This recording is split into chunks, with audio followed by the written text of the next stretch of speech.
Hi, my name's David Burtka. My name's Neil Patrick Harris. And you are listening to Beyond the Plate with Kathy.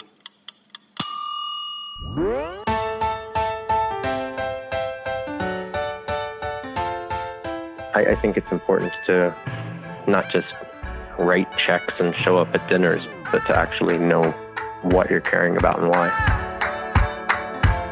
Season 3 of Beyond the Plate is presented by Martin's Famous Potato Rolls. Hey everyone, this is Cappy, and you're listening to Beyond the Plate, a podcast where I sit down with the world's culinary elite to explore their journey with food and their passion for giving back. Every episode, we share inspiring stories of what it means to be in today's hospitality industry. This season, we're welcoming a group of celebrities that have a connection to the world of food. Whether they own a restaurant, host a food show, have a cookbook, or simply give back through food. We're excited to have them join us on Beyond the Plate. Season 3 of Beyond the Plate is made possible with the help of our friends at Martin's Famous Potato Rolls. Martin's was founded in the heart of Pennsylvania Dutch country in 1955. Their products have no artificial colors or sweeteners, and they use non-GMO sourced ingredients. Martin's Potato Rolls are the #1 branded hamburger bun in America, and as I like to say, they can make almost any burger taste better. And in episode 1, when I asked Neil Patrick Harris and David Burtka the key to a good burger, you'll just have to listen to the episode to find out what they say. But here's what I love about Martin's. Their mission encompasses more than just baking great bread and buns and rolls. They believe in giving back to their community and beyond. Through volunteering time and donating resources, they support hundreds of charitable organizations such as food banks, after-school programs, disaster relief, and others that provide sustenance and comfort to people in need, both close to their baking facilities and abroad. To hear more about Martin's, check out Season 2, Episode 13 of the podcast.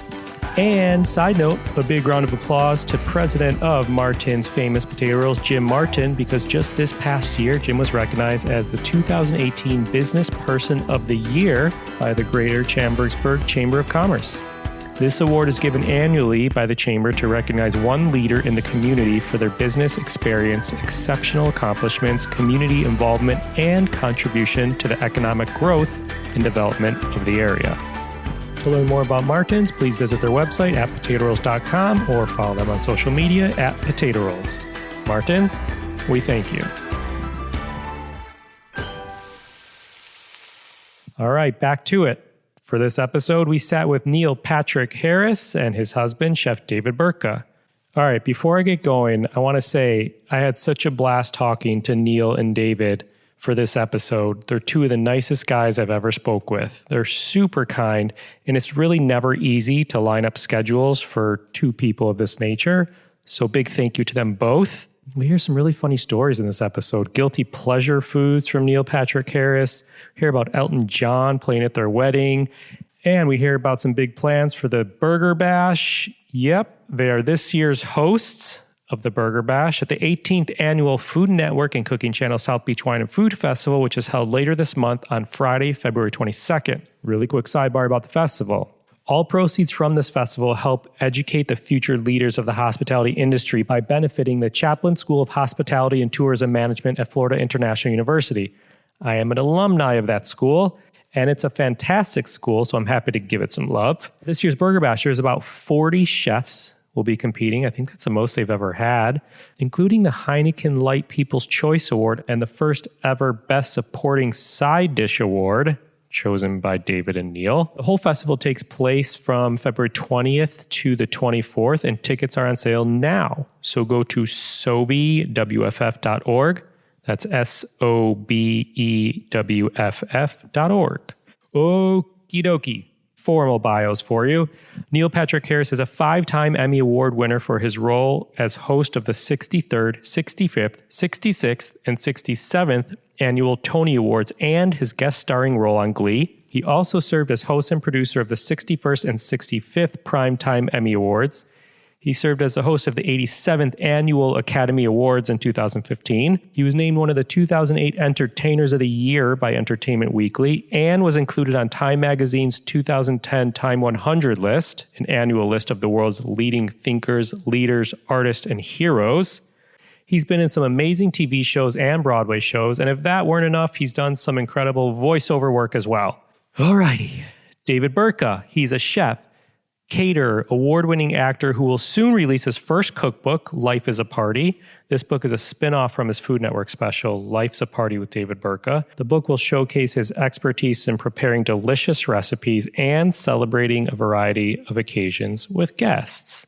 Burtka earned a degree from the University of Michigan and later went on to study and train at Le Cordon Bleu cooking school. He's a firm believer in sustainable food, fresh from the farmer's market, butcher, or garden to the table. And he's trained with some great chefs in New York City and beyond, and has prepared meals for some of Hollywood's elites, such as Zac Efron, Vanessa Hudgens, Sarah Silverman, Elton John, Katy Perry, and on and on and on. Neil and David reside in Manhattan with their twin children. And yes, as a father of newborn twins, I definitely had some questions for them. Anyway, I will stop there, but please enjoy this conversation as we go beyond the plate with Neil Patrick Harris and David Burtka.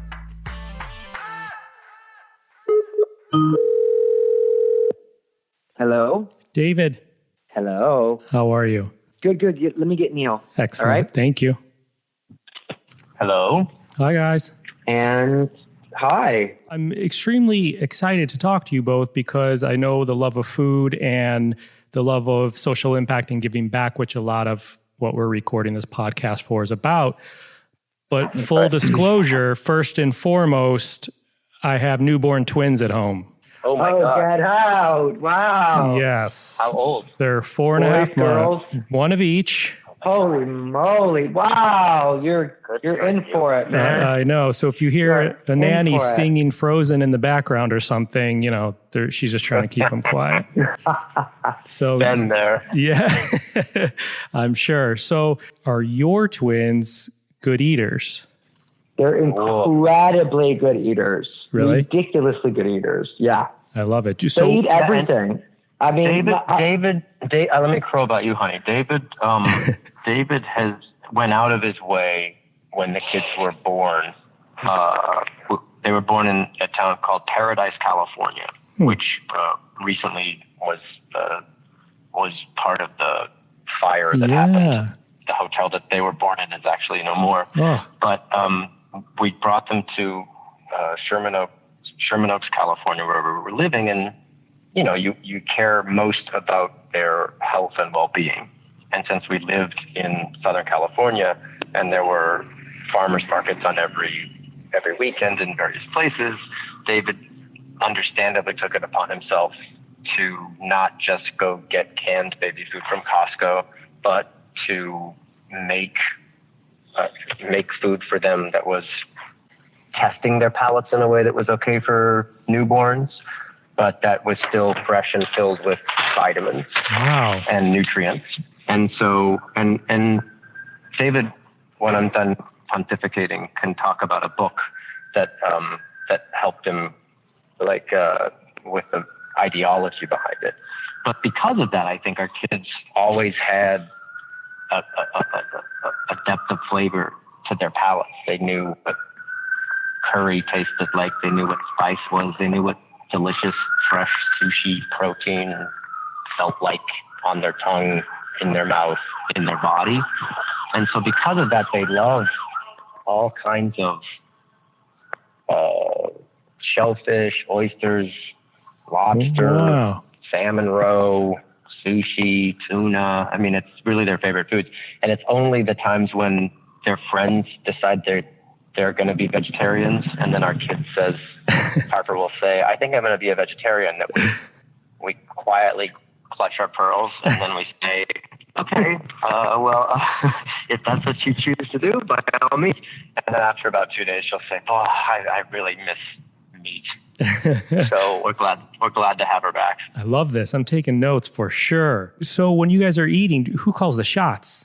Are they calling the shots of what they want to eat, or are you guys saying like this is what's for dinner? It's a little bit of both. I try and open their palates to as many different kinds of cuisines as possible. But anytime I ask them what they want for dinner, it's always sushi.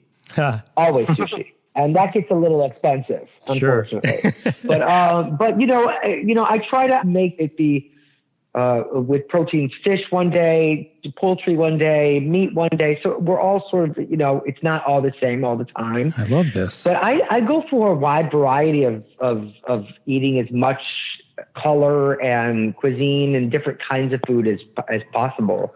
This book really helped me out. It's by Matthew Amster Burton. And it sort of, it was a father's take on him being, it's called Hungry Monkey.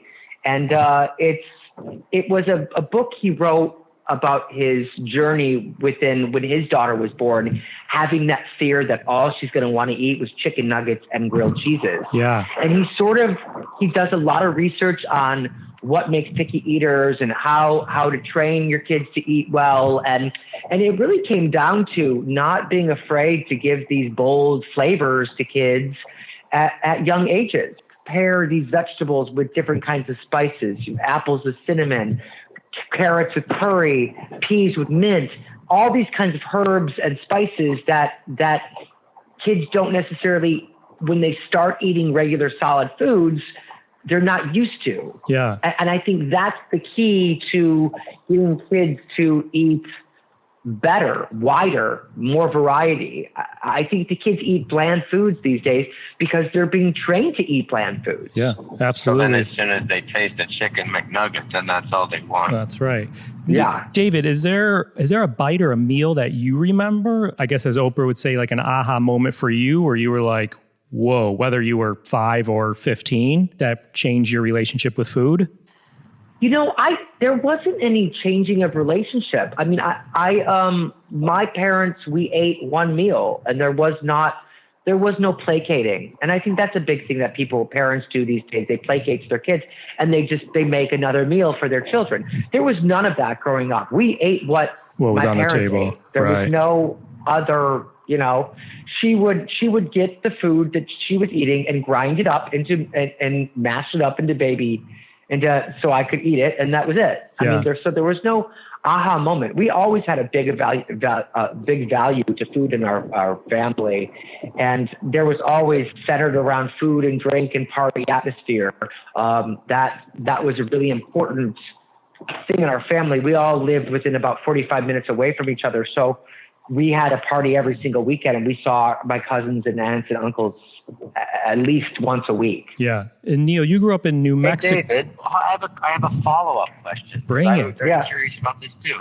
So maybe when you were a kid, you didn't have any kind of aha moment with food, but how did you go from eating pierogies and potluck meals on weekends and stuff, going to college and eating what you could based on your budget? At what point did you taste a meal or be served a meal or something that really changed your game? I think when I started making money of my own, I remember being on tour with the National Tour of Beauty and the Beast, and I started making, money for myself. So I was able to spend the money that I had on experiences and going out to dinner and going around, eating in Boston and eating in Chicago. Those were my sit down places. So, I mean, Boston has amazing food and so does Chicago.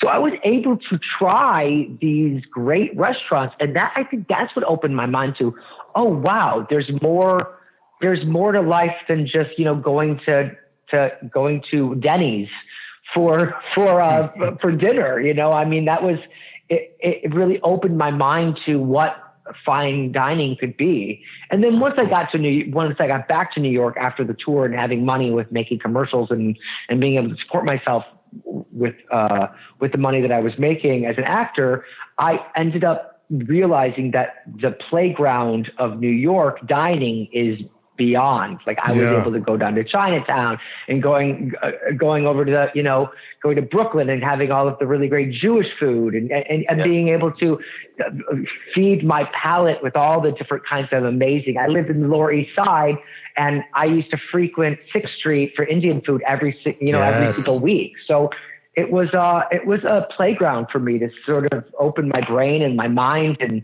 my palate to the wonders of New York dining.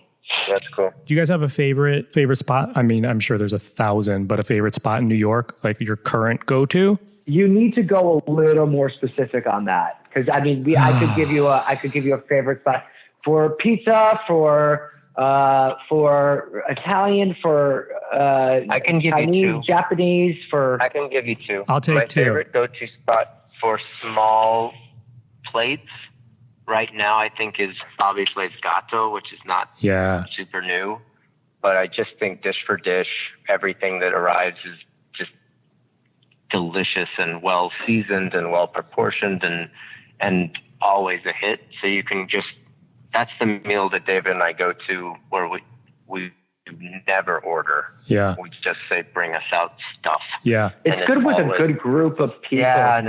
Because everyone gets to share. Courage is good. Yeah. And then my favorite Italian food in the city's this restaurant called Carbone. Yeah. Delicious. So good. That's so delicious. And when we such an experience. We first sat down and the waiter was doing that. I almost felt like I was at a Disney theme park. Sure. It was very Italian. And hey, what are you doing? Let me sit down next to you. Hey, who are these bambinos? Yeah. What are their names? You guys want to draw me a picture? And I thought, okay, it's going to be like the ninja restaurant.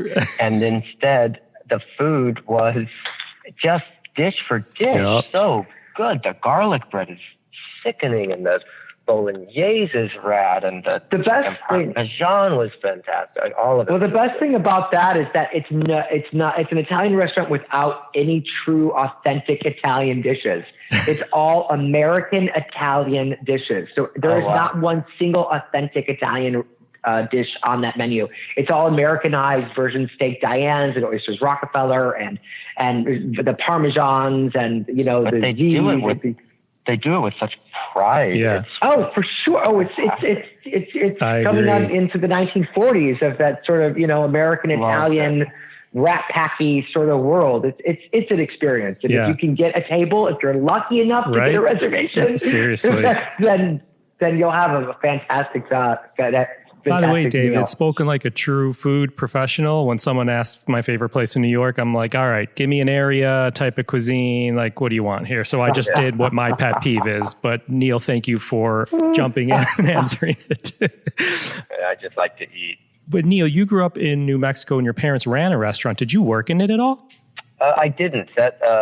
When I grew up, my parents were both attorneys, and then they sort of decided they were exhausted by the idea of fighting for what was right and then losing legal battles because of some judge that was having a bad day. Yeah. So they went the simpler, less complicated route and opened up a breakfast lunch restaurant called Parenti.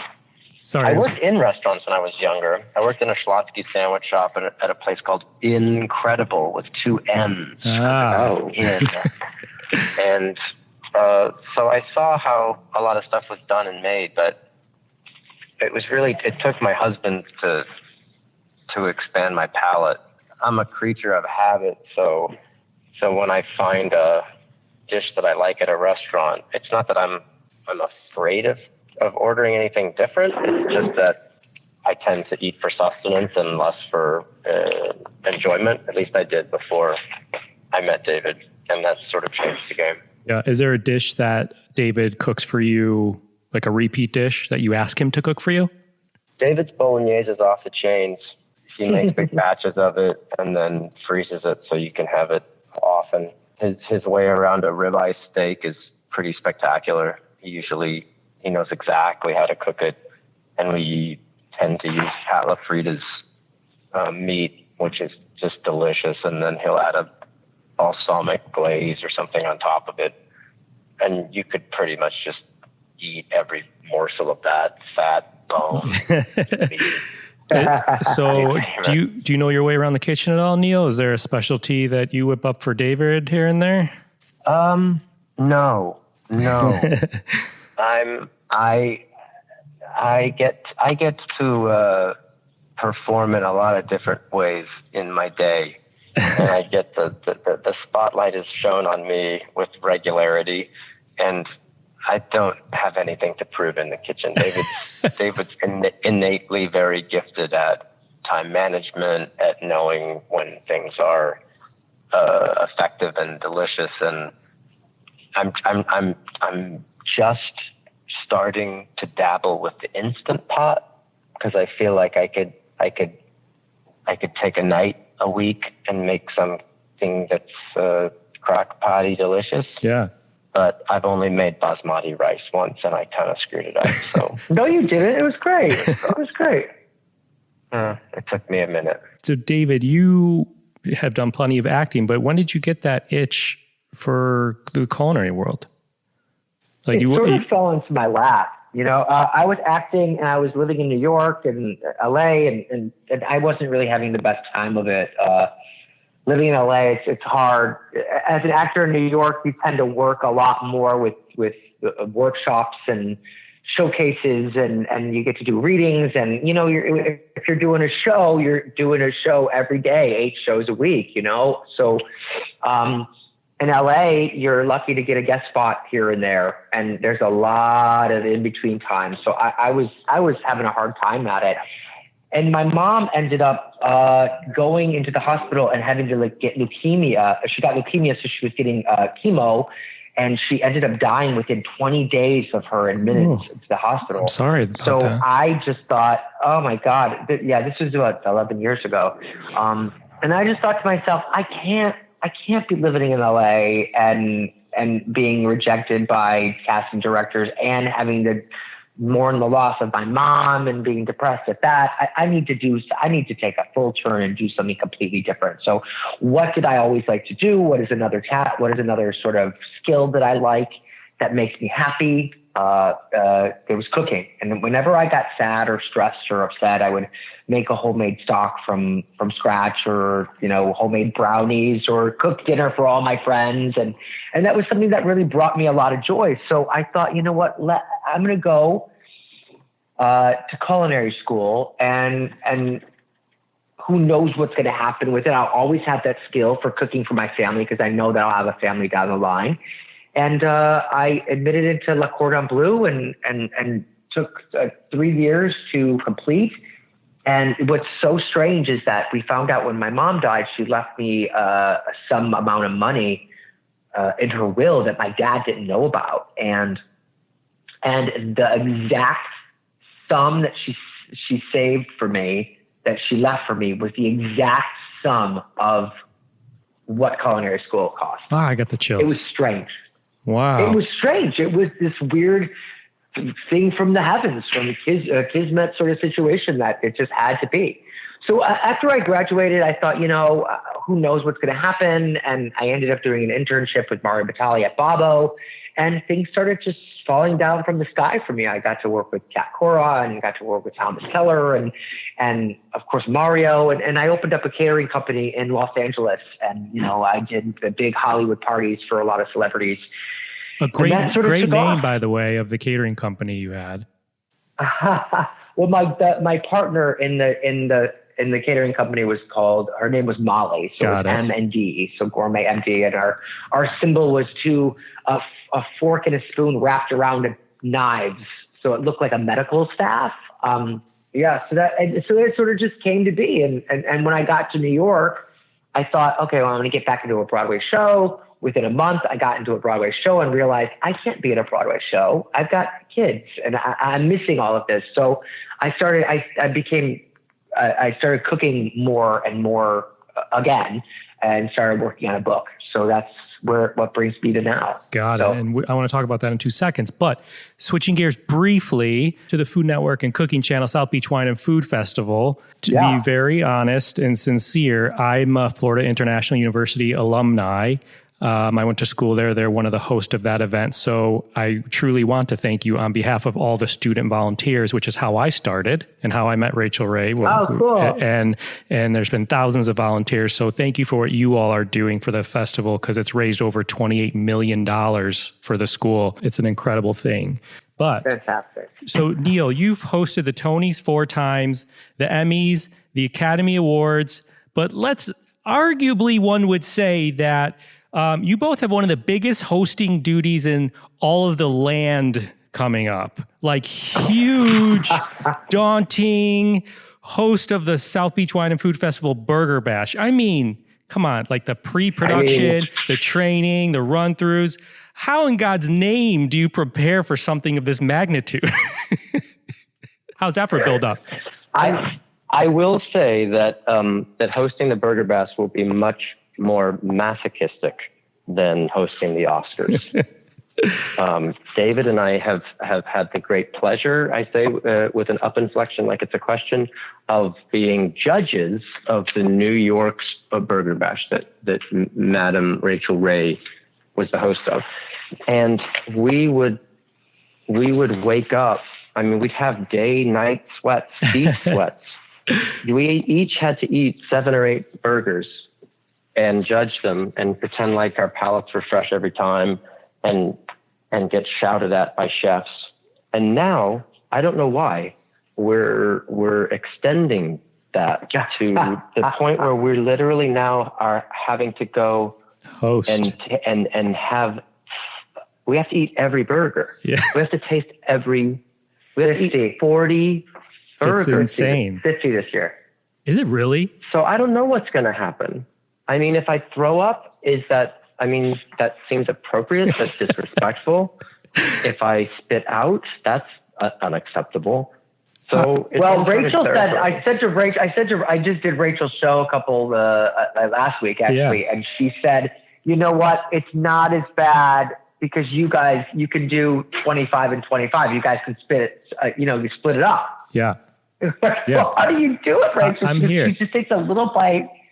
She just takes a little bite out of everyone. Here's my strategy: tapeworms. Yeah. Yeah. Well, I'm hoping to go like pure vegan or something before, just get clean out and detox out of all the meat that I can beforehand. What about post Burger Bash? I mean, I feel like I eat kale for a week after. What do you have, like a routine to work off all the burgers or what?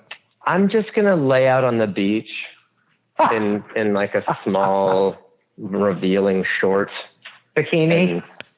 I don't know, quite a trunk of some sort, and just have everyone appreciate my distension, appreciate my additional salt intake, my bloat. I'm gonna own my bloat after the burger. Yeah, own the bloat. That's a good shirt. I think that's all you can do. Yeah. That's funny, David. What do you believe there's a key to a good burger when you make one? You know what? I cooked 13 burgers last night for the Super Bowl party, made to order burgers. I was a short order cook for last night's Super Bowl. Basically a burger bash. You know what? It was. You should see that the trough of grease that was on my flat top in the morning. It was not cute. But I really think there is, you have to get really great meat, of course. And, you salt and pepper it, and then you slap it onto a flat top. I don't like doing burgers on a grill because all of the good grease drips down. Sure. And you don't get that crust. I think there's the crust that comes with a flat top, with the mushy gooiness inside, and then the crust on top of the burger. I think that's so important. Agreed. And I just slap it down, and then I leave it there for a pretty long time, and then let American cheese. I always use American cheese because I think it just melts so well, and it's delicious. And I go for a nice sort of a cheapish potato bun. Because I don't like, if the bread gets too fancy, it takes over with the burger. I think it needs to be simple. It needs to have, lettuce, tomato, ketchup. Big fan of that. Neil likes to put green chili on his. I like bacon on mine. The New Mexico. So, I mean,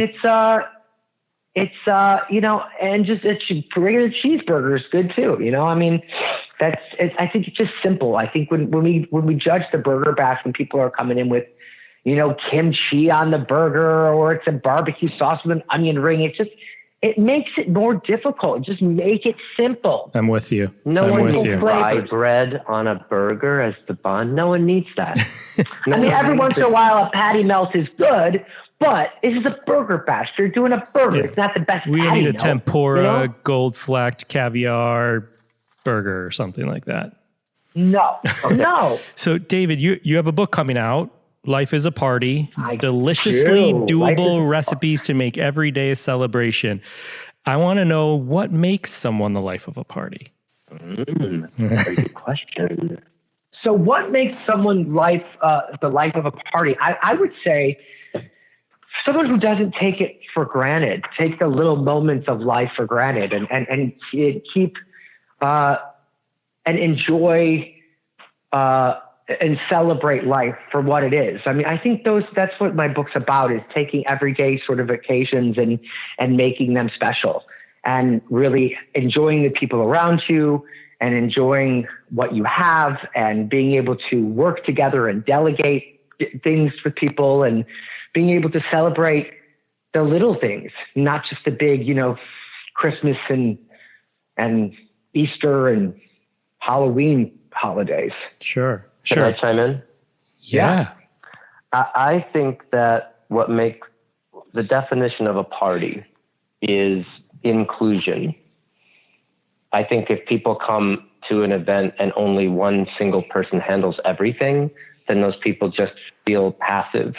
And so what David's really great at doing is including people within the event. So then if it's for 50 people, or if it's for 8 people, everyone feels like they're kind of a part of it, experiential in some way. I love providing that. Something, helping with cleaning up or preparation or tasks or games, whatever it might be. I think making a party come to life requires more than just the host. And I think David does that really well. And I think also the ability to go with the flow, both good and bad, in an improvisational way is super helpful. No one likes that tense, terse, stressed feeling of Thanksgiving with your family, where you're afraid to say the right thing and you have to compliment the turkey regardless of its taste. And so I think if you have a host, or what I think you can glean from the book is that if things go wrong, that's great. And being honest and transparent and creating a vibe where the party is going to be fun, whether every single element is perfectly executed. I think that's an effective lesson. I love that. So this is a semi-segue. You guys are famously friends with the great Elton John. He performed at the wedding. Same with me. Performed at my wedding and my bar mitzvah. Just kidding. But he's also known for his foundation and the work they do. And you guys have made giving back a priority, an incredible priority from the little that I saw about it. An incredible amount, I should say. Why have you made this a priority? Why is that? With just in terms of his organization or other organizations? I think of with us. Oh, with you too, yeah. I would say we cared about it some. And I think it was one of the lessons that we learned from our tenure in Southern California. We both found that lifestyle to be very passive and temperate and fine, but you kind of had to get in your car and drive everywhere that you needed to go. And I think that because of that dynamic, everyone's kind of out for themselves in a way that I don't see when I'm in New York. So moving to New York, I felt like we moved into the actual world, and we had to look around and see and be on a subway train with and be yelled at people that weren't like us. And you're sort of forced to recognize that there's a larger story that's told, not just your singular story. And that's it. So that's aside. We moved to New York. But also when you're a parent and you have kids, you can become very, very, you have a very heightened awareness of how you want to leave the world for your kids and how you hope that the world will be a better place when they're your age, and that when they're your age, you'll be able to see their children and hope that they pay it forward.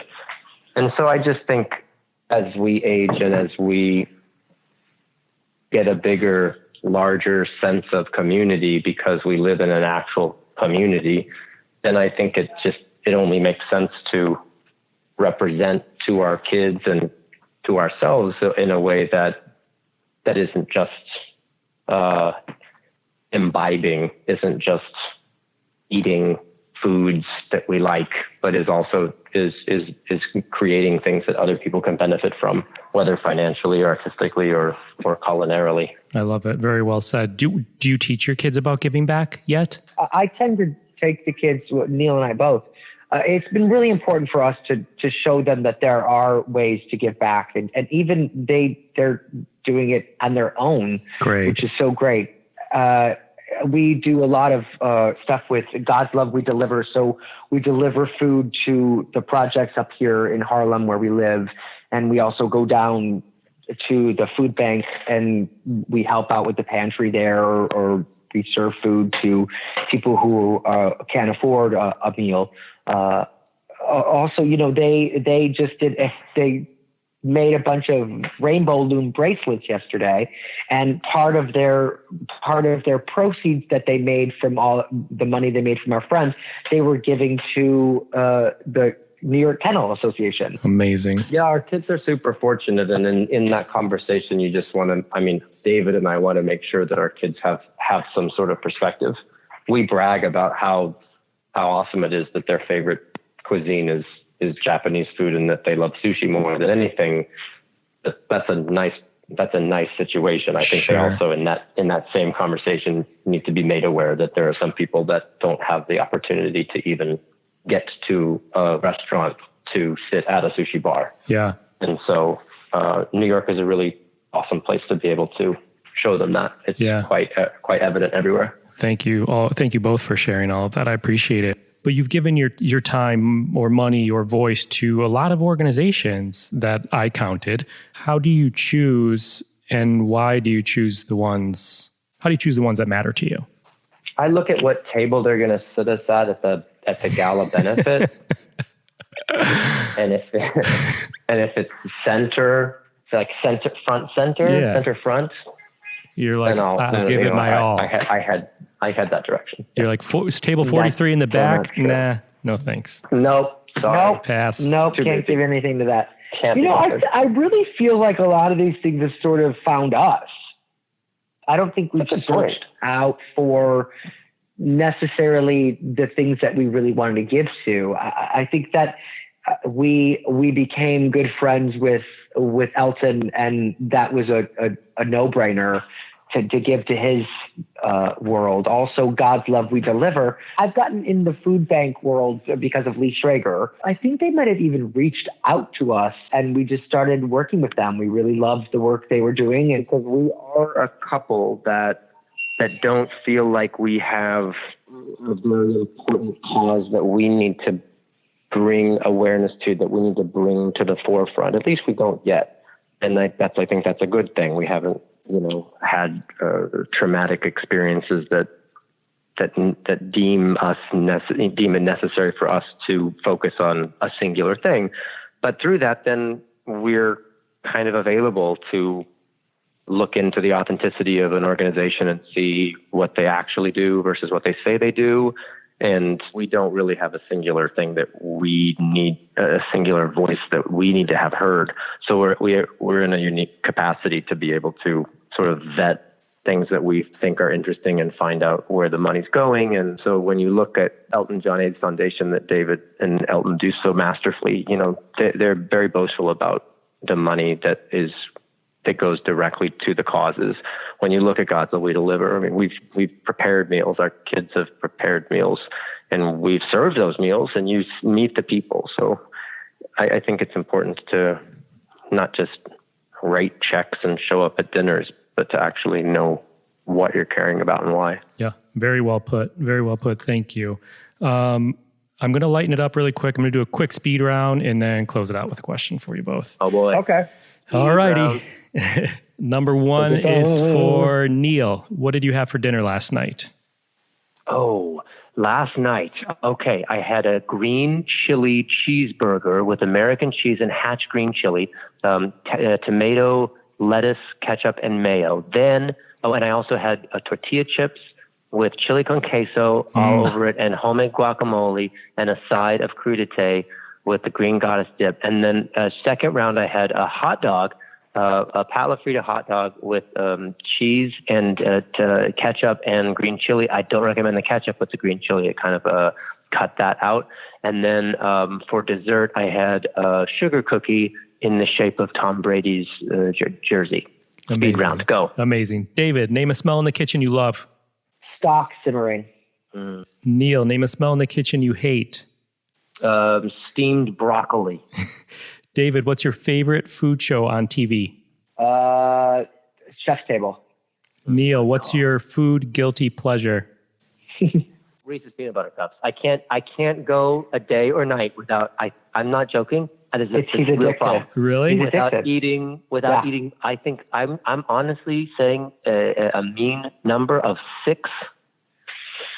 Yeah, they were all gone. Did you full size Reese's peanut butter? Not the little tiny stupid little ones. I was going to ask. Not the ones with gold. No, the real ones, the regular ones. Brown wrapper. Got it. Did you eat all the? Did you refill that big bin of them? Next question. Oh no, I'm getting into chores here on this podcast soon. David, pet peeve when dining out. Someone on their cell phone. Neil, first thing you crave in the morning. Cup of coffee. And David, the last thing you crave before bed. I'm trying to do this intermittent fasting, so any type of food. Got salty or sweet, popcorn to chocolate. That's so weird. I thought it was going to be a kiss from your husband, but I guess that one works too. I don't have to fast on that, baby. All right, let's close it out. I have 2 questions. You could each take one. I want to know rules to social media. I feel like celebs get in trouble with it. So I want a rule from someone, and then I want to hear one Instagram handle that you both like to follow. Okay, I'll start, and then David, you can edit. I think that you shouldn't care so much about how many likes or views any of your posts have. I think you should post content for the sake of posting it and be very indifferent about its traction or the comments within.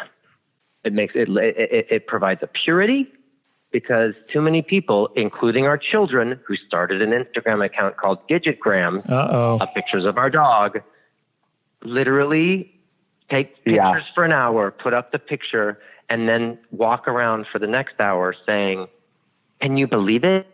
It got 47 likes in 30 seconds." I can't stand it. And I don't even know what that means. Right. Yeah, it's scary. What about a site that we frequent, or a handle that we frequent? If you're on Instagram, like if you scroll through Instagram, a favorite Instagram person or handle that you like to follow. Oh, I love Colossal. Colossal. At Colossal. It's an art app. No, it's a blog. It's a blog about this guy named first name of Christopher. It's called thecolossal.com. No, it's called The Colossal, but it's at colossal.com. And he just curates amazing artists and talks about them, and then links to them and shows amazing stuff that they do. Graffiti artists or contemporary artists or sculpture or whatever. It's really I also really like, this is really wrong, but this woman named, she does this thing called Puppy Codes. Puppy Codes is great. Puppy Code. It's the most outlandish, craziest content. It just makes you laugh. I can't wait to follow both of them. Thank you. You're welcome. Guys, thank you so much. I really, really and truly do appreciate your time. Thanks for hopping on the phone with me. Our pleasure. Now I'm starving, so thanks for that. Guys, thank you so much. Have a blast at the Burger Bash. Don't take more than... Will we see you there? I will not be there this year. We'll be back next year, unfortunately. But my advice is don't take more than one bite of a burger unless it's the best thing you've ever tasted. Oh, yes, true that. All right, guys. Have a good night. Thank you. Thanks, Cappy. All the best. All right, bye-bye. Quote, I think it's important to not just write checks and show up to dinners, but to actually know what you're caring about and why. Thanks again to Neil Patrick Harris and David Burtka. Join us next week when Beyond the Plate presents Just the Plate, a short segment where chefs describe a dish or a recipe that is meaningful to them. You can find me and keep up to date with this podcast across all social media platforms at On Cappy's Plate or go to beyondtheplatepodcast.com. Beyond the Plate is on Twitter at BT Plate Podcast, and we are on Facebook. And a big thank you to last season and again this season partner, formerly Aisle 8 by Flavor Gallery and now called Beyond the Plate Tees.